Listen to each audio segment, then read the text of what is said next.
عرفانی صاحب، سب سے پہلے میں آپ سے گفتگو کا سراغاز کرتا ہوں. ذرا اس وقت کو، آج جناب کی ہم ولادت کو ڈسکس کر رہے ہیں، آپ کی حیات مبارکہ کو ہم ڈسکس کر رہے ہیں، تو سب سے پہلے میں چاہوں گا آغاز وہاں سے ہوں کہ جب آپ صلی اللہ علیہ وآلہ وسلم کی ولادت ہوئی اور اس وقت عرب معاشرہ کس طرح کا تھا، کیا تبدیلیاں آپ کی ولادت کے بعد رونما ہوئیں؟ عزیر صاحب، میں اس کے لیے آپ کی ولادت سے پہلے کا تھوڑا سا احوال ضرور، کہ اس وقت میں یہ دیکھا جائے کہ سرزمین عرب پر یا سرزمین حجاز کہیے، اس میں مختلف مذاہب موجود تھے. عیسائیت بھی تھی، یہودیت بھی تھی، مجوسیت بھی تھی. مکہ مکرمہ میں مشرک بھی تھے کہ جو بہت سے خداؤں کو پوجنے والے تھے. اور یہ نبی کریم صلی اللہ علیہ وآلہ وبارک وسلم کی آمد سے جسٹ بیفور 4 افراد کا نام آتا ہے جو دین حق کی تلاش کے لیے نکلے. ان میں ایک ورقہ بن نوفل ہیں، عبداللہ بن جہش ہیں، عثمان الحویرث ہیں اور زید بن عمر ہیں. یہ 4 لوگوں کا تذکرہ ملتا ہے کہ انہوں نے شام تک کا سفر بھی کیا. کہ جو حقیقت ہے، اور یہ واقعہ اس طرح سے ہوا کہ یہ کسی میلے میں گئے، کسی بت کا میلہ تھا، تو اس میں ان کی آپس میں بات چیت یہ ہوئی کہ یہ ہم ناطق ہیں اور یہ غیر ناطق کے سامنے ہم اپنی حاجات پیش کر رہے ہیں. ہم صاحب عقل ہیں اور یہ بے عقل ہے. ہم ہلنے جلنے والے ہیں، سمجھنے ہیں، سوچنے والے ہیں، یہ پتھر ہے. تو اس پر پھر یہ شام کا سفر بھی کیا انہوں نے.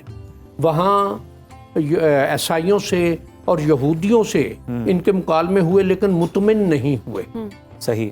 اب اس میں زید جو ہیں، یہ حضرت عمر فاروق رضی اللہ تعالیٰ عنہ کے چچا ہیں.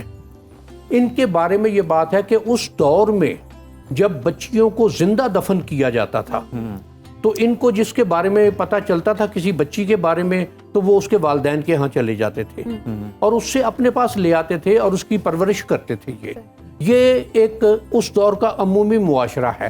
پھر دیکھا جائے تو جو معاشرتی گناہ ہیں، شراب ہے، جوا ہے، زنا ہے، یا اور اس طرح کی بہت سی چیزیں، کہ غریب کا حق کھا لینا، کسی کمزور کو دبا دینا. اب ایک واقعہ ہے کہ ایک موقع پر مکہ حرم کعبہ میں قریش بیٹھے ہوئے تھے، نبی کریم صلی اللہ علیہ وآلہ وبارک وسلم بھی تشریف فرما تھے. تو ایک اجنبی آیا اور وہ قریش کے پاس گیا کہ ابو جہل کے حوالے سے اس نے بات کی کہ اس نے میرے پیسے دبائے ہوئے، پیسے نہیں دے رہا. تو ان لوگوں نے مذاق میں یہ بات کہی. نبی کریم صلی اللہ علیہ وآلہ وبارک وسلم کی طرف اشارہ کیا کہ جاؤ ان سے کہو وہ تمہارے پیسے نکلوا دیں گے. وہ نبی کریم صلی اللہ علیہ وآلہ وبارک وسلم کے پاس آیا اور آپ اس کے ساتھ چل پڑے. یہ اخلاقیات کے حوالے سے کہ اس کے ساتھ چل پڑے اور جا کے ابو جہل کا دروازہ کھٹکھٹایا، نکلا اور اس کو یہ کہا کہ اس کے پیسے کیوں نہیں دے رہے. واقعات میں جس طرح سے ہے کہ وہ خوفزدہ ہوا اور اس نے لا کے اس کے پیسے دے دیے. یہ اس معاشرے میں کسی کی عزت محفوظ نہیں تھی، کسی کا مال و دولت محفوظ نہیں تھا. جو کوئی معاشرے میں بڑا تھا یا صاحب حیثیت تھا، اس کے لیے سب کچھ تھا. جس طرح کا ہمارے آج کے معاشرے میں بھی اگر دیکھا جائے تو جو صاحب حیثیت ہے اس کے لیے کوئی قانون نہیں ہے، کوئی ضابطہ نہیں ہے، کوئی اس طرح کی بات نہیں ہے. یہ یقیناً جو تاریخوں میں پڑھا جاتا ہے، یہ اسی طرح کا معاشرہ کہ جو اس وقت تھا. صحیح، جو تاریخوں میں پڑھا جاتا ہے اسی طرح کا آج بھی ہم دیکھ رہے ہیں کہ معاشرہ ہے. تو سر یہ بتائیے گا کہ سیرت نبوی صلی اللہ علیہ وآلہ وسلم کے بنیادی پیغامات میں سے سب سے اہم پہلو کون سا ہے جو آج کے معاشرے کے لیے بہت زیادہ ضروری ہے؟ دیکھیے، نبی کریم صلی اللہ علیہ وآلہ وبارک وسلم کی تعلیمات اور آپ کی سیرت پاک، اس میں کوئی ڈفریشیٹ کرنا یہ پاسبل نہیں ہے. کہ قرآن مجید کا ارشاد ہے کہ لقد کان لکم فی رسول اللہ اسوۃ حسنہ، کہ اے لوگوں تمہارے لیے اللہ کے رسول صلی اللہ علیہ وآلہ وبارک وسلم کے انداز گزران میں بہترین ذریعہ موجود ہے. اب اس کو گفتگو کے حوالے سے دیکھا جائے، ہمارے ہاں اب ایک یہ بہت بڑا مسئلہ بن گیا ہوا ہے. کسی بھی دوسرے سے گفتگو کرنا، کسی بڑے سے گفتگو کرنا، کسی چھوٹے سے گفتگو کرنا. مثلا حدیث مبارک میں ہے ایک میں کہ جس نے اپنے بڑوں کی عزت نہیں کی اور چھوٹوں پر شفقت نہیں کی وہ ہم میں سے نہیں ہے.